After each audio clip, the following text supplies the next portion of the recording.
Hey guys, welcome back to another Legion video, and today I'm doing a full guide on how to obtain the corrupted Ashbringer skin for Retribution Paladins. I'll be going through the whole quest chain, and this will be a longer video than usual. I will be talking about some of the lore and history associated with the Ashbringer, and what this quest chain means for the game.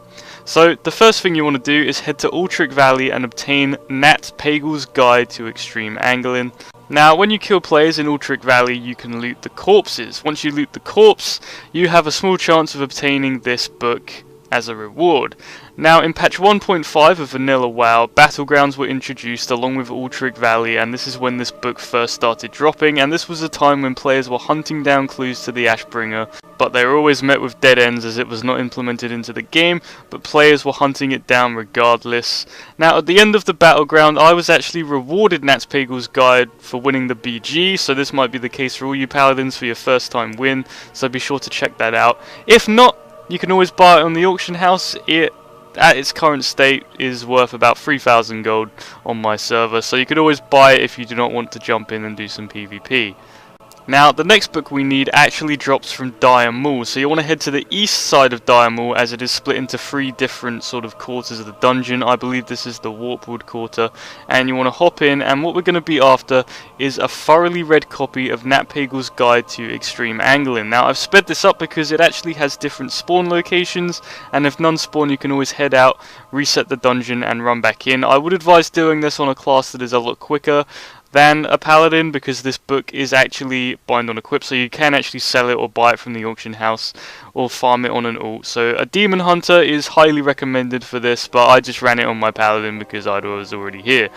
Now, this is the second one after you kill this boss. I will slow down the footage whenever I come to an actual spawn, and then you want to head all the way down here, and then all the way at the end of this corridor there's going to be another winding staircase. Once you get up there, kill the boss, because that will unlock the next part of the dungeon. No book up here. Sorry if this is a bit quick, hopefully you can keep up with it. And then you want to talk to this tree, he will smash the door down, and then in this corner here there is another book spawn. Sadly nothing here for me, but then you want to join the tree back at the door from where he started. Now, what's special about these 2 books is that the one from Ultric Valley is missing every page but the last, and the last page reads, "This is where you will find the legendary blade of the Scarlet High Lord Ashbringer." Now, I jumped down here at the last boss. I found the thoroughly read copy, and the thoroughly read copy is not actually readable by players. So players can't actually read this and just find out where the Ashbringer was located, but people always made links between the Ashbringer, Nat Pagel, and Dire Maul. Now you want to head off to Black Rock Mountain, and you want to head into Blackwing Lair and defeat Nefarian. And what he will drop is his head, and the reason we want to kill him for his head is that in Dire Maul there is a prince there who knows the tale of the Ashbringer, and he will not tell it. And the only way we can get him to talk back in Vanilla is by bringing him the head of Nefarian, and maybe he will loosen his tongue. Sadly though, Blackwing Lair was implemented, players looted his head, but it presented no new opportunities, and it was met with another dead end. Although now in Legion we're going to loot his head again, but do not complete the quest for the head, just loot the head and keep it in your inventory along with the other 2 books. Now, once you have the head and the 2 books, you want to return to your class order halls, and you want to talk to Sister Elder, and you want to make sure that you have at least artifact knowledge level 6 or higher on the paladin you choose to do this on. Once you've done that, you will be given an extra dialogue box, and you can interact with her, and she will piece together the 2 books for you into one complete guide to Nat Pagel's Guide to Extreme Angling. And then once you've done that, that will take you on to the next part of your quest chain. She's scribing one for the Silver Hand to keep for themselves and one for you, and then there you will have it. You will be given an item, which again players cannot read, but you need this item for your next part of your chain. Now you want to return to Dire Maul, and this time you want to go into the west side of Dire Maul, into this quarter where we will find the prince. Now, you don't actually have to kill any of the bosses in this dungeon. You can just go all the way down here, open the door, run past all of these mobs, skip this boss entirely, do not kill any bosses, and then head through this door, and this will take you into this room. Now, this room goes all the way back to Vanilla, and this is actually the home of the prince, Torfaldrin, probably butchering his name like all of them that I butcher, but you want to jump under these stairs, and normally he's actually a boss, but if you do not kill the last boss in this dungeon, he will be neutral, and especially if you're on this chain, he will become interactable.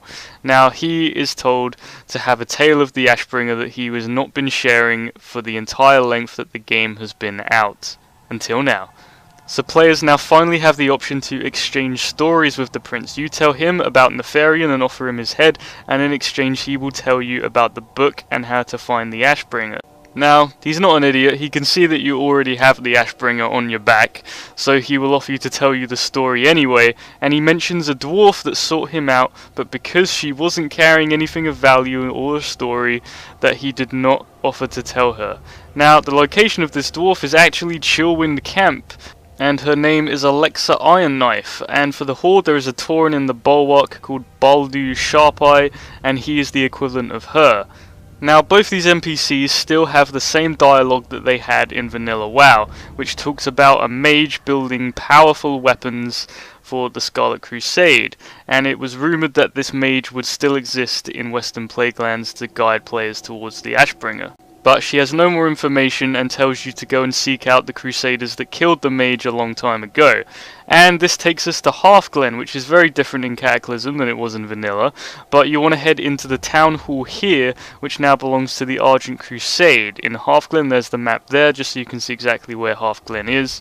And once inside you will find the book that you will want to interact with, and this is where things sort of get interesting. Now, this is where the Grand Inquisitor talks about a mage, but she doesn't want to dispose of him here, she wants to dispose of him somewhere else, and this place just happens to be the Slime Cave in Western Plaguelands, which again strongly hints back to Vanilla WoW. Now, you want to head to this cave, and a bit further out towards the shoreline here you will see a lot of other paladins on the Fundoral River, so this place will not be hard to find, and there is a chance of a mob spawning. I believe it has a spawn time of up to 30 hours called the Large Vile Slime, which is the model used in this cave from Vanilla, and this hopefully will drop you something like Timoleon's Phylactery.